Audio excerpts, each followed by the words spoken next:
Chapter 2 for Octorania.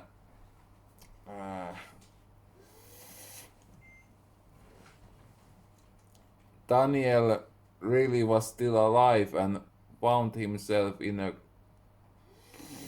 some kind of strange building. What is this place? Daniel heard someone ask as he came to consciousness. But it was his voice. He was alone in a large corridor lit by a white yellow light. The passage was downright creepy. There was blood on the walls.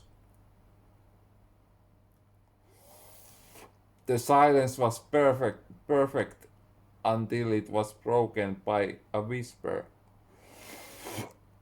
Octorania. It is ancient. Evil has taken it over.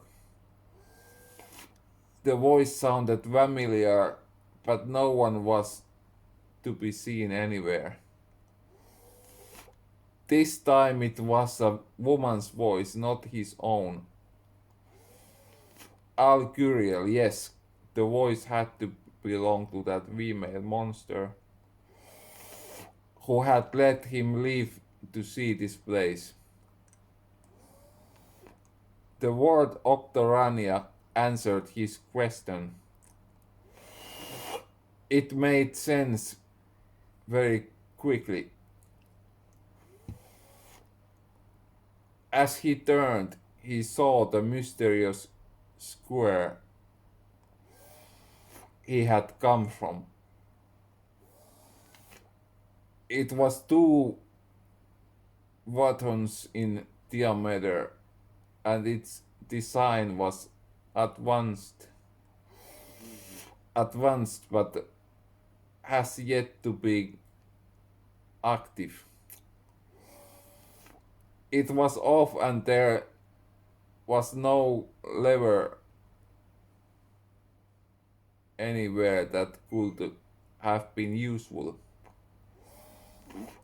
That gate could not be used to get out of here, if it was even meant for that. It could only be passed in one direction, and return could not be possible anymore. He had never seen anything like this. Daniel was sure it wouldn't be brilliant to stay here on duty, because who knows what terrible creature might pop out of that gate in a moment. Daniel could not go into the battle unarmed if something powerful and dangerous arrived.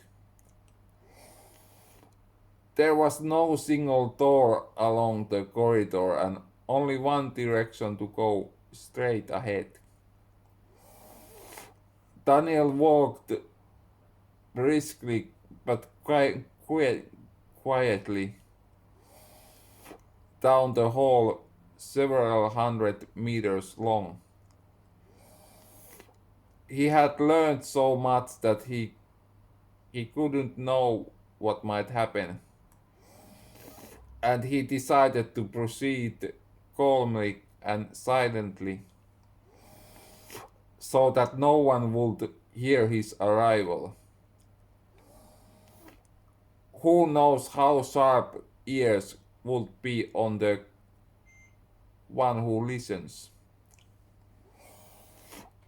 Daniel had walked several similar corridors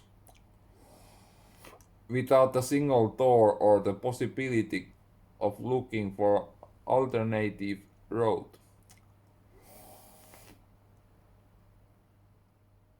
alternative route, whatever.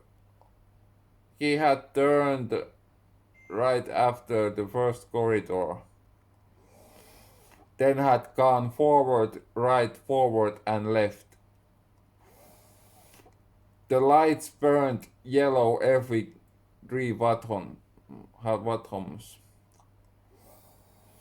Only a few had burned out and some blinked brightly, lightening up and going out alternately. The lights had been on so long that they had gone out or dimmed. Once the lights had burned bright white, not yellow at all. Now he only noticed to look above him after almost an hour of walking.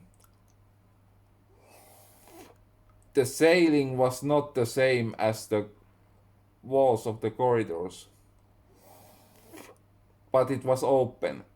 All kinds of things could be seen from its large windows if one focused on looking at them.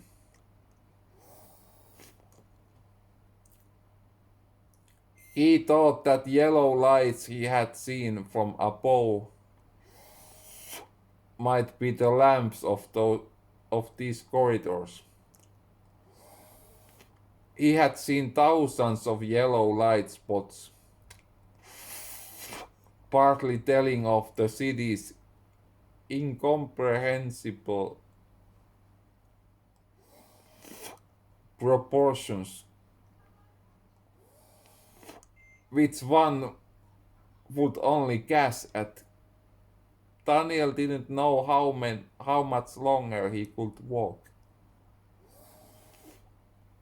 The idea of staying on this corridor was the most tempting option. He sat on the floor momentarily, pressed his back against the wall,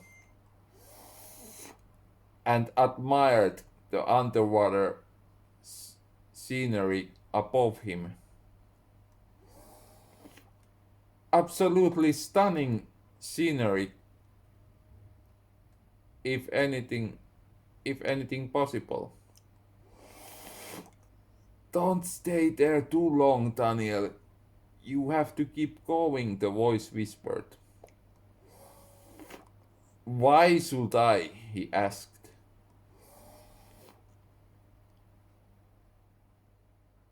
You love them very much for your wife and your son's sake.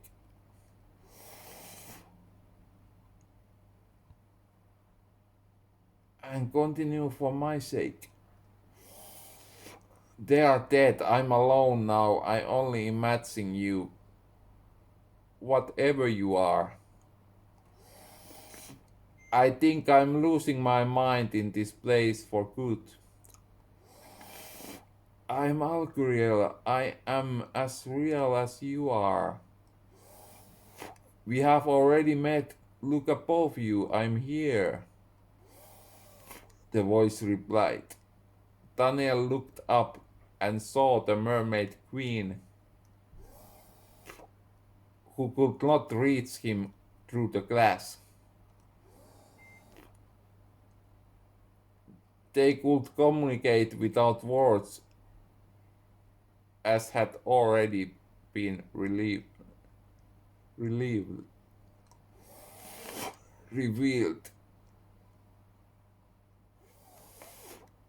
He couldn't even explain how he had been able to breathe underwater.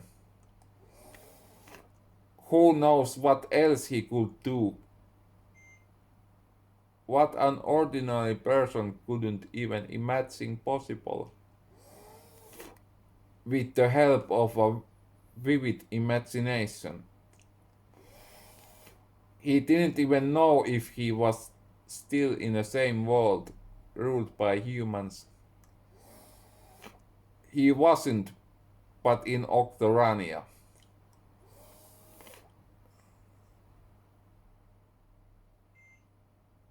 Tell me about this place. How do I get out of here? Did you take me through the white square? The gate, Daniel asked inside his head.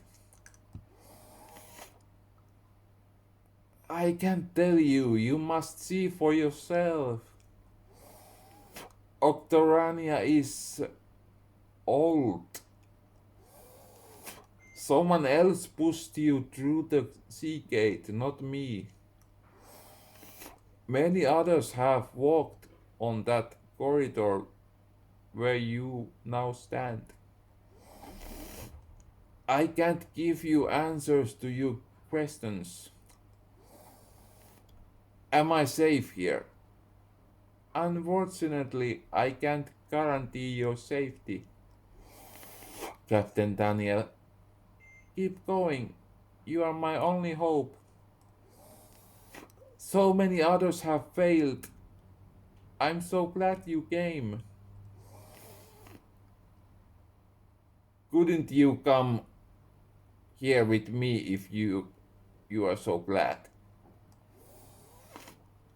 I'm a mermaid and Octorania is no longer as safe as it once was.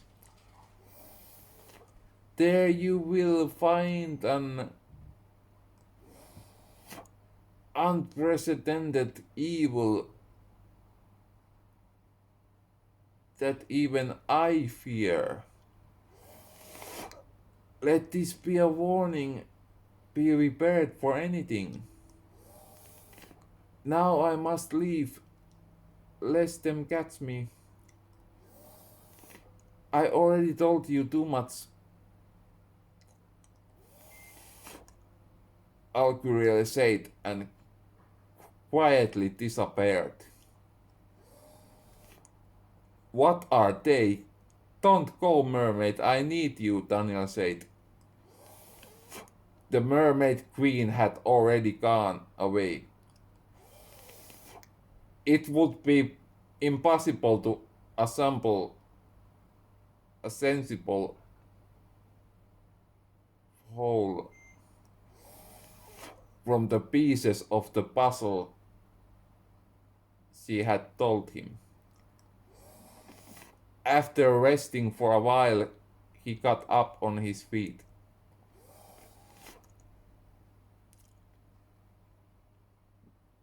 And chapter 3, Voices in the Darkness. Daniel continued his journey deeper as the current corridor sloped steeply downward, curving to the right. Earlier, the halls had been perfectly straight and had not sloped down. Staying upright was a great difficulty, and eventually he fell over and began to slide on the slippery surface as if he were on slippery ice. He had slipped where water had dripped from some window crack. The roof glass was so old that dripping water was no wonder. Before long, the glass could crack and water masses would rush in, filling the whole place with water. Eventually, he ended up in a flat spot and could stand up. From there, he could no longer return to where he had lost his balance. So Daniel did not try in vain. to get back, but continued forward again. Damn, how slippery. But what good would it be to be able to return? Daniel heard someone shouting somewhere nearby. But then complete silence ensued again. At these moments, he lost his sense of time. He came to the first intersection where the corridor split in the two directions. The passage to the right was well lit except for a few flickering lights, and the one to left was completely dark. He could swear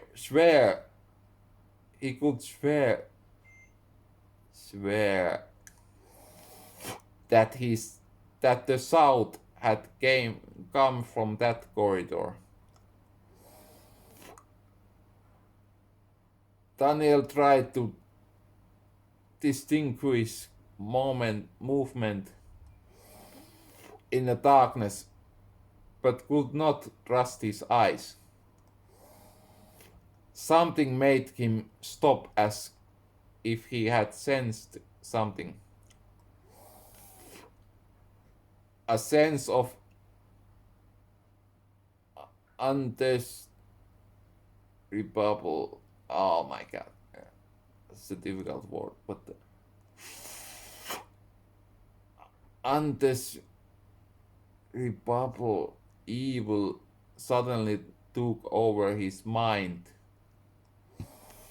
And then someone's hand grabbed to his right wrist. The grip was firm but soon loosened. He heard heavy breathing and turned to look.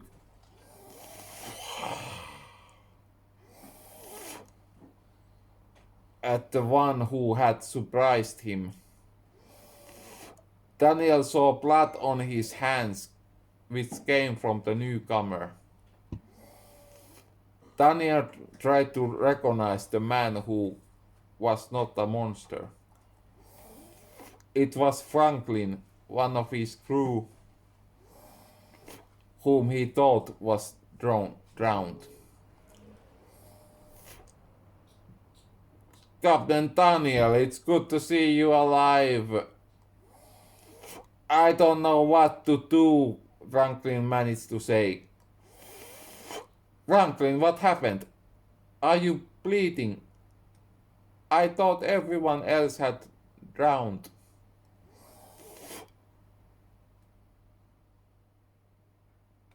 Walter and Sam were with me. They both got slaughtered. It comes. Daniel saw terror in the sailor's eyes that he could not have imagined possible. From the dark corridor in front of them came a horrifying noise that nailed their feet to the ground.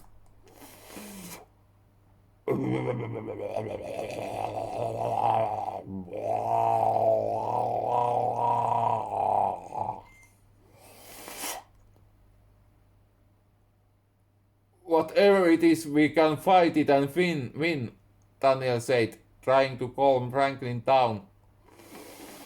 But oh, how futile he was. It tore Walter and Sam apart when they tried to fight it. And now it is coming for me, Franklin said, running back into the same darkness from which he had came. Wait, Franklin, don't go there. Run, Captain, run! Daniel heard a sound like hands got torn off, and he thought he saw some huge creature eagerly grabbing at the sailor's remains. It ate Franklin. There was no mistaking it.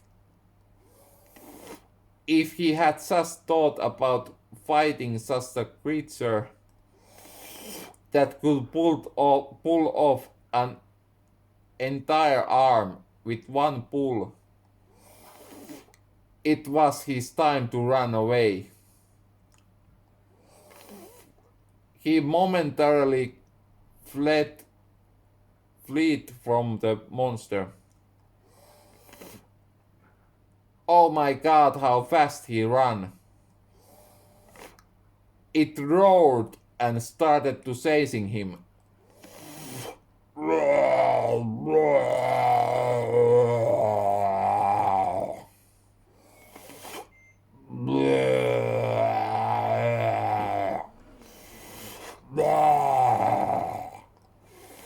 Daniel ran without stopping to the end of the lit corridor.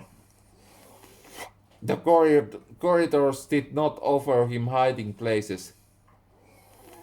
Now he arrived in a large hall-like space for the first time. That didn't make him feel any safer either. There were 15 icy squares. They were 2 meters wide and 3 meters high. The lightning was weak and they had just started melting. There would be some living creatures inside them. The temperature was lower here. He waited behind one of them, pondering his next move, his heart pounding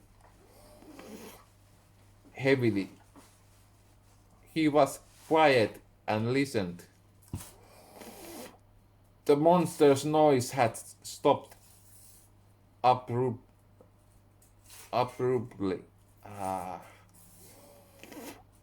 The monster managed to surprise Daniel with silently descending from the ceiling behind him, and now raised its other ravaging hand to strike it into the man's back.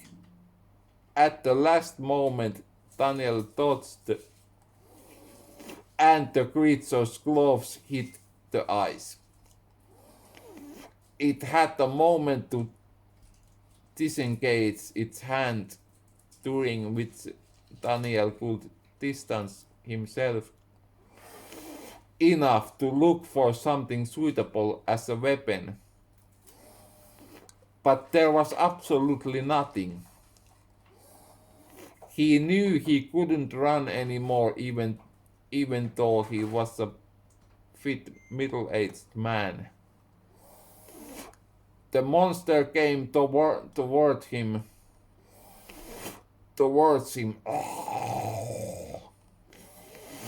And now something resembling a snake rose from its back, which flew towards him. They grabbed him by the wrists and ankles. There were 4 snake-like tentacles, and they could reach 3 meters away. The monster prepared to slaughter him.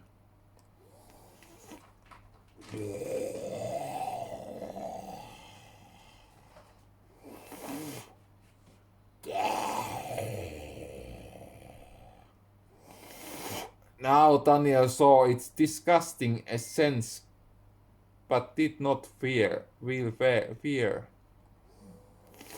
The monster wondered why this victim did not shout or try to escape.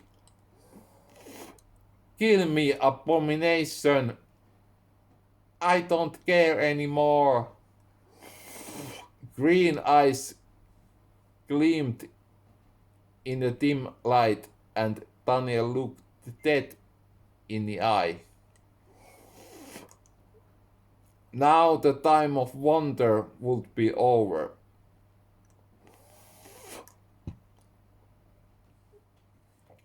Let's go to still chapter 4 in this. Chapter 4, Corridors of Despair. The monster would have killed Daniel, but the weight intervened. Water masses rushed into the hall, filling it with water gravely. The monster's grip loosened, and Daniel got loose. It gasped for air and went completely crazy. It clearly did not like water, and now it drowned. Daniel swam hard regardless of it and got to next corridor. The corridor seems to lengthen, and they ranced out more and more. The water level rose fast, and he only got the one chance to survive. Surface to gasp for air, after which it was no longer possible. The water was warm, and that meant that the ice cubes would soon melt, and their contents would wake up alive according to all reason. Daniel should not stay there to find out about that. After 2 minutes of swimming, he drowned. Or so he thought, at least. If he could breathe temporarily underwater. Temporary underwater. Now it did not work. The creatures released from the ice began to move quickly, and they were not in a good mood. Daniel had yet to learn about them. As he began to sink into the tranquil harbor of unconsciousness, his consciousness moved elsewhere, back in time. Something grabbed him again. For a moment he noticed being at home in Bermuda, near Horseshoe Bay, in a small cottage with his wife Miriam and son James. They ate together for the last time, as it would be their last day on land. No one disturbed them, because his heroic pirate horror crew was preparing for sea departure. They had rarely been at home together due to Daniel's crazy hobby of chasing pirates in the hope for a reward. Daniel was a bounty hunter. Often Daniel had made it a habit to disguise himself as a pirate so that he and his men could only be recognized once it was too late. That method had worked for years, but no pirate fell for it anymore. Now he could focus on his family. After many sea voyages, he would not leave his family alone for months. Danger excited him, and he was raising his son to be like that too. That life was now forever past, like his marriage, and it was time to wake up to grim reality. Daniel woke up to find himself on his side and noticed coughing water out of his lungs again. He had not drowned. One who had trapped him was Al Curiel,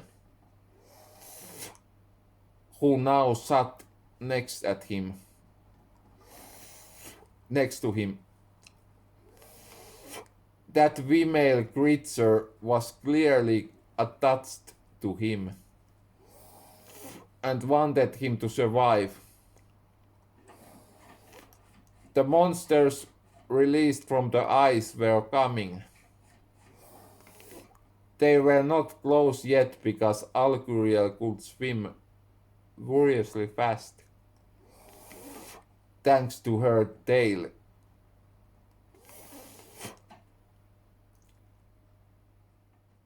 It had brought Daniel to an area where water could not rise. Ahead, a very similar corridor to all those seen so far. Ahead was a very similar corridor to all those seen so far. What happened? Am I dead? The window broke and the corridor filled with water. I saw all the monsters. And I couldn't leave you at their mercy. They are really dangerous. They should not have been released.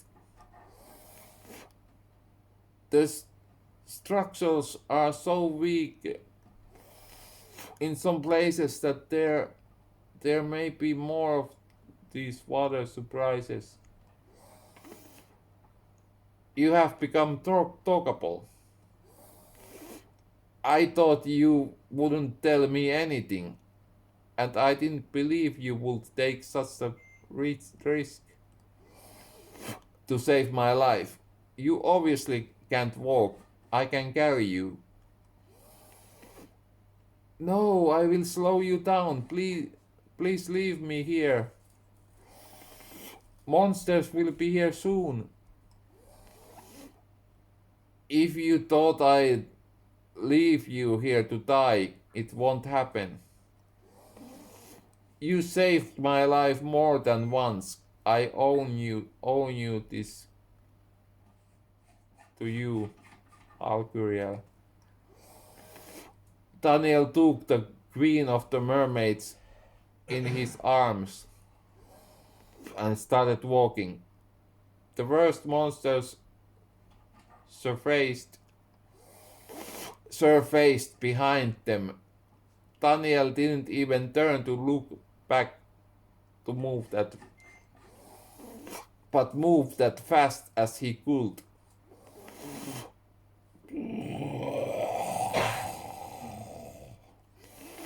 The corridor just kept going on. Are my wife and son alive? I only knew that they are elsewhere.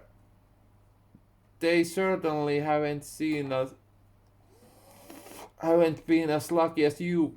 You got from me the ability to breathe underwater. It didn't work now because you didn't make it work. You are just an ordinary mortal man, but you're already shown yourself to be a real hero. I admire your courage, Captain. I'm not a hero. I have killed pirates for money. I just wanted more gold and riches. I die in this place. However, it's embarrassing to die without weapons to defend myself with. Do you know where I could get a weapon? I don't know this place, but surely some have left something behind. I have heard that those monsters can't be killed. They are worse than me. I met that one with snake-like protrusions. It drowned. It was a weak, veiled experiment. Even I'm still determining what's the purpose of this place is. I'm 1300 years old and I thought I have seen everything. You are old, Alcuriel, but you look no older than my wife. Thank you. At least I know that hundreds of ships have sunk here. And many have died in these corridors in the most gruesome ways. Haven't you helped anyone else but me to survive here? We tried for years to help people who end up here. But we couldn't sacrifice ourselves because of greedy pirates and other malicious people. So we decided to stop helping them. We let them drown. We let others to try their luck in these corridors of despair, like you. It's been 7 years since we helped pirates. Captain Adam and Adam with his crew got here. I don't know what happened to them. I sensed in you the potential we had been looking for a long time. Others did not come to your aid. So I came myself. I haven't opened up this much to any sailor before. I perceive that these horrors are not an obstacle for you. Thank you for your trust, Alcuriel. I will try my best, but there is only one thing I miss right now. A weapon. Captain Adam sounds quite familiar. I killed him myself. We both going to die soon. I hear their footsteps close by already. It looks like our chat is coming to an end. You don't need to carry me anymore. Put me down. Daniel lowered Alcuriel from his lap. He watched in amazement as the mermaid's tail split in two. In place of the tail was the woman's legs in an instant. For the first time, Daniel saw human legs instead of a tail. It was no surprise that mermaids used magic after all. Now Alcuriel could stand up and they continued running together again. Alcuriel, you look magnificent. This is just an illusion. I'm a monster. No matter what you are not just a monster as those. If I die, I will gladly do so by your side. I can trust you, Alcuriel. I hope I'm right. Don't trust me too much, Daniel. You have already earned my trust, mermaid. The monsters that had risen from the water shone dimly and made a frightening noise.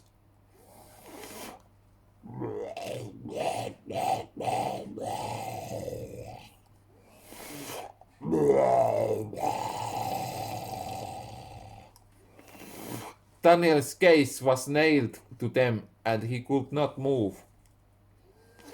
Alcuriel stood by his side waiting and had taken her monster appearance so he would withstand the fight better.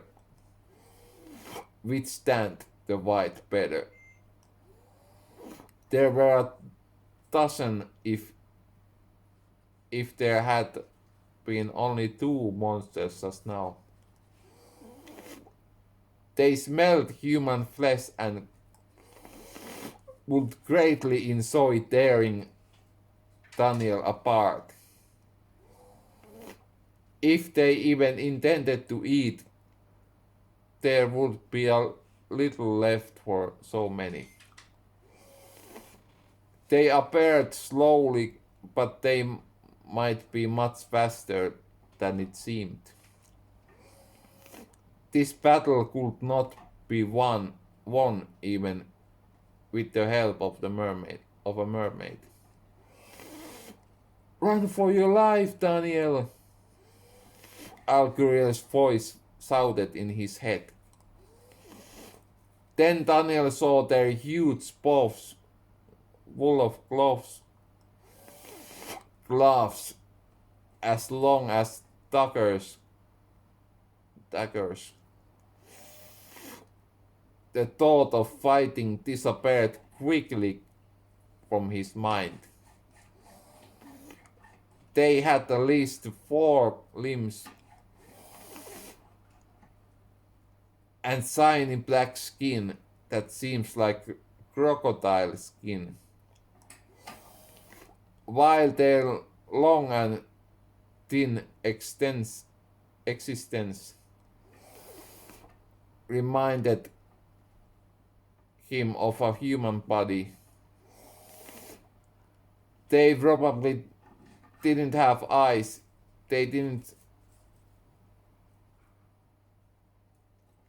stand out from the darkness. Only one dim light shone near them. The corridor before him was still empty, but it wouldn't be long before they had surrounded them. Then it would be too late to do anything.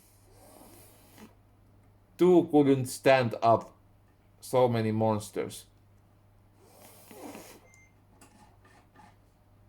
Alcuriel, he shouted in his mind, and aloud too. Alcuriel had disappeared and left him there to die. Left him here to die. It was a mistake to trust the Queen of the Mermaids. If she was even just at all. The corridor in front of him was utterly dark. The horrors of Octorania reached him, and he could no longer run or walk.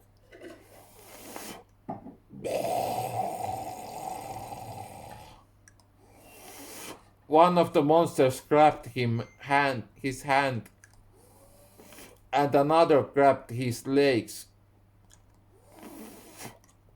They kept him in place while the third apparently prepared to cut him in half.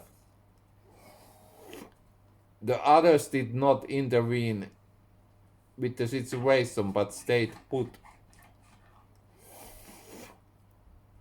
It bit Daniel's left wrist, taking the palm and all fingers. The blood spurted from the stump, but then it grabbed his other hand to do the same. Daniel screamed in pain. Ah! Unable to do anything. This would be his end, he thought. But suddenly a bright light appeared from the darkness and firing began. The monsters holding Daniel received fatal hits. The third had to loosen its grip on him. It spat some black sludge on his left wrist. Or like some black stuff. Like a left fist and left him alone. The firing killed it too, and the others fled by dividing into the water. Dividing into the water. They would certainly return, but the danger was temporarily over. The wiring had stopped and the bright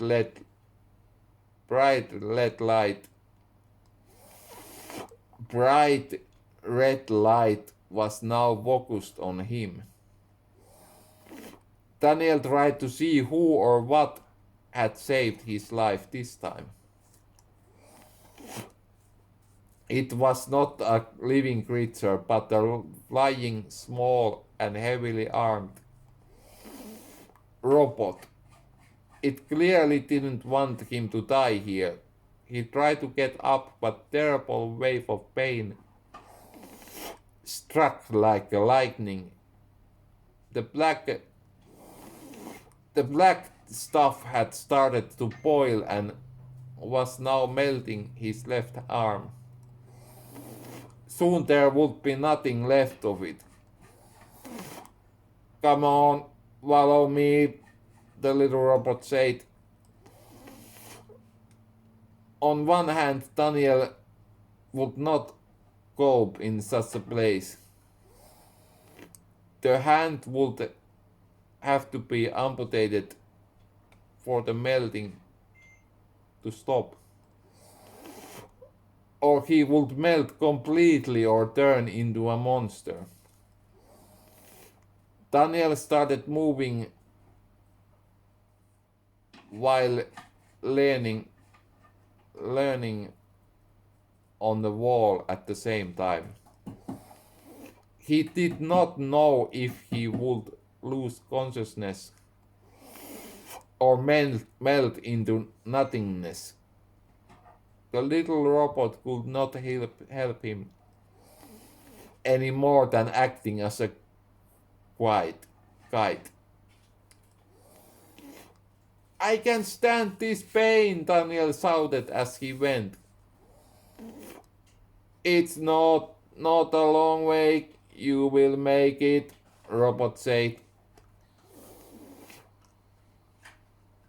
Stop.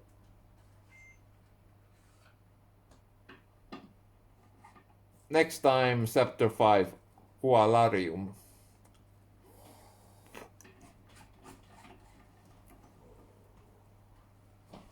See you next time.